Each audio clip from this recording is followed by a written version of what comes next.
Hello students, welcome to free brain booster.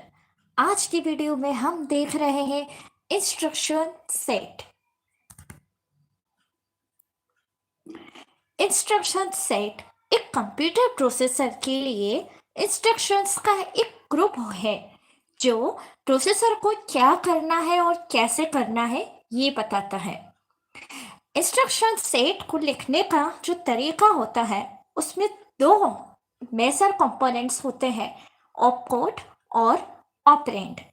इसके अलावा एक और कंपोनेंट ऐड होता है, एड्रेसिंग मोड।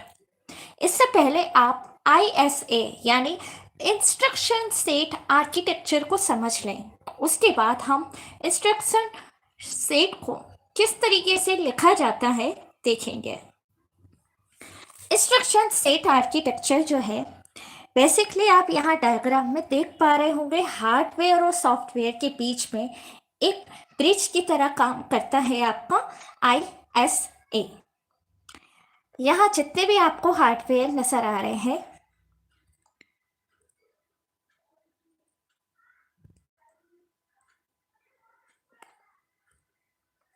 लाइक हार्डवेयर में आपका प्रोसेसर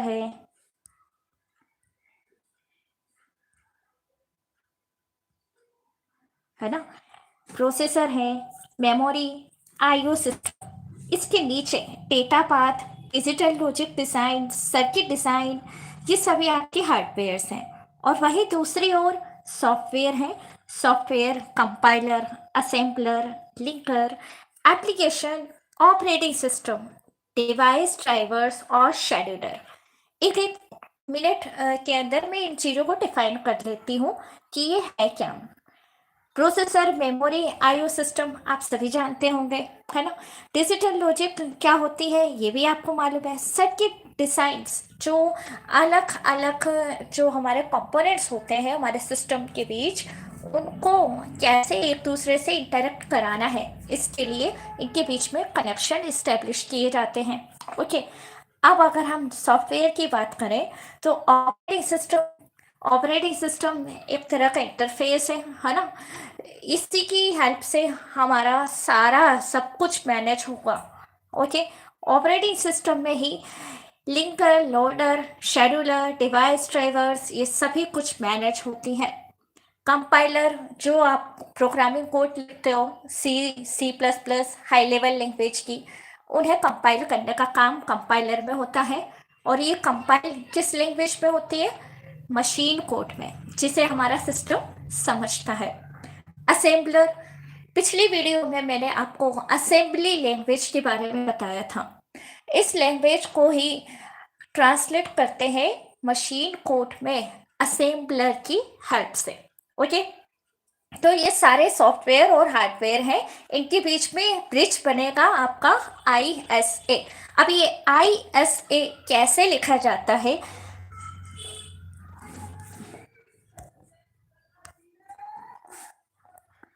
ये देखिए। ISA लिखने के लिए यानी इंस्ट्रक्शन सेट लिखने के लिए जो मेजर कंपोनेंट्स हैं, वो होता है एक फॉर्मेट। किसी भी चीज का लिखने का एक तरीका है, ठीक है।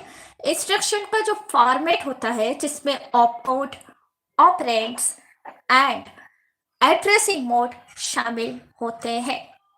ऑपकोड एक ऐसा कोड है जो इंस्ट्रक्शन की टाइप को डिफाइन करेगा, जैसे कि ऐड, सब, मल, डिव। ऐड एडिशन के लिए, SUB सब्ट्रैक्शन के लिए, MUL मल्टीप्लिकेशन के लिए, DIV डिवीजन के लिए। ये इंस्ट्रक्शन के टाइप को डिफाइन करता है। ऑपरेंड, ऑपरेंड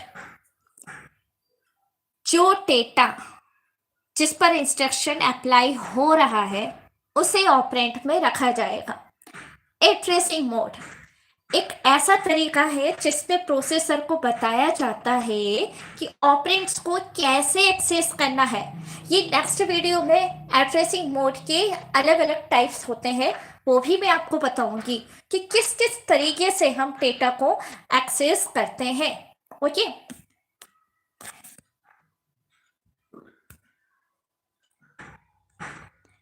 यहाँ देखिए इंस्ट्रक्शंस सेट का जो स्ट्रक्चर है लिखने का, आप देख पा रहे हैं 3 मैंने डायग्राम बताए हैं यहाँ पर। 3 डायग्राम में से पहले डायग्राम की बात करें जिसमें सिर्फ एक सिंगल कोड और एक ऑपरेट है। इसमें हमने direct data value data address दे दिया है। अब उस पर हम सिंगल ऑप कोड अप्लाई कर रहे हैं। वहीं दूसरी ओर आपको देखने को मिल रहा होगा एड्रेस दिया है। अब ये एड्रेस अलग अलग तरीके से हो सकता है एड्रेसिंग मोड के हिसाब से। जैसे जैसे मैं आपको एड्रेसिंग मोड समझाऊंगी वो भी आपको क्लियर हो जाएगा। ओके, तो एड्रेस मतलब कोई डेटा किसी एड्रेस पर रखा हुआ है, उसका वैल्यू है उसे यहाँ लिखा गया है। ठीक है, तीसरे जो तरीके हैं यहाँ पे 2 बार आपको ऑपरेंड नजर आ रहा होगा। तो यहाँ 2 वैल्यूज के लिए है, 2 डेटा पर काम कर रहे हैं। ठीक है, टाइप्स ऑफ इंस्ट्रक्शन सेट। पहला six, CISC, complex instruction set computing. Instruction set में कॉम्प्लेक्स इंस्ट्रक्शंस होते हैं जो एक से अधिक ऑपरेशन को एक ही इंस्ट्रक्शन में कर सकते हैं। ऐसे वाले इंस्ट्रक्शन सेट को सिस्क कहते हैं। CISC। Okay, RISC, RISC, reduced instruction set computing. Instruction set में सिंपल और फंडामेंटल इंस्ट्रक्शंस होते हैं जो एक एक ऑपरेशन को एक ही इंस्ट्रक्शन में करते हैं। मीनिंग समझ में आ रहा है या जो लिखा हुआ है और इसके बीच का डिफरेंस, सिस्क और रिस्क। ये दोनों टॉपिक पे हमेशा क्वेश्चन आता है, चाहे कॉम्पिटिशन एग्जाम की बात हो या फिर आपके एनुअल फाइनल एग्जाम की बात हो कॉलेज लेवल पे या यूनिवर्सिटी के। ओके, इन दोनों के बीच में डिफरेंस बेसिक क्या है, उनके लिखने के तरीके पे है, कैसा काम करता है, यही उनका बेसिक डिफरेंस है। सिस्क जहाँ कॉम्प्लेक्स इंस्ट्रक्शंस की बात हो रही है, कॉम्प्लेक्स इंस्ट्रक्शंस है, और रिस्क में रिड्यूस्ड है, मतलब छोटे छोटे ऑपरेट्स पे काम करते हैं, छोटे छोटे तरीके से लिखा होता है जहाँ एक एक ऑपरेशन एक ही इंस्ट्रक्शन में लिखे जाएंगे। ओके, इसके अलावा एक और है epic, explicitly parallel instruction computing. जब इंस्ट्रक्शंस में जो मेन इंस्ट्रक्शंस लिखे जा रहे हैं वो पैरेलल एग्जीक्यूशन को सपोर्ट करते हैं, ऐसे इंस्ट्रक्शन सेट को एपिक कहते हैं। ओके,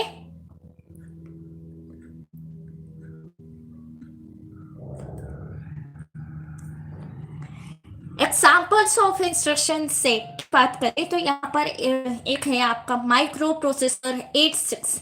ये जो आप एस देख रहे हो, एक्चुअली एस जो है माइक्रो प्रोसेसर, उसे एस से लिखा गया है। माइक्रो प्रोसेसर 86 इंस्ट्रक्शन सेट जिससे इंटेल AMD प्रोसेसर के लिए उपयोग किया जाता है। ARM इंस्ट्रक्शन सेट,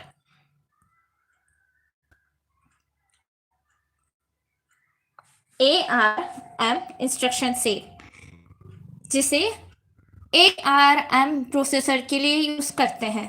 MIPS, ये MIPS प्रोसेसर के लिए यूज होता है।